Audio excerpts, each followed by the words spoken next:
करमपुर ऐं भरपासे में बदअमनी जो आज़ार न घटियो। ताज़े वाक़े में हथियारबंद बीमार ॻोठाणे खे भाटे समेत यरगमाल बणाए तशद्दुद करण बाद मोटरसाइकिल, नकदी, मोबाइल ऐं ॿियो सामान फुर करे फ़रार थी विया। ॻोठाणनि जो एहतजाज इतलाह ते पुलिस वाक़े वारे हंधि पहुची रिपोर्ट दाख़िल करे जांच शुरू करे ॾिनी।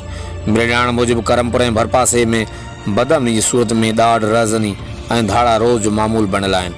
ॾोहारियुनि जूं कहरी वारदातूं रुकण जो नालो ई नथियूं वठनि।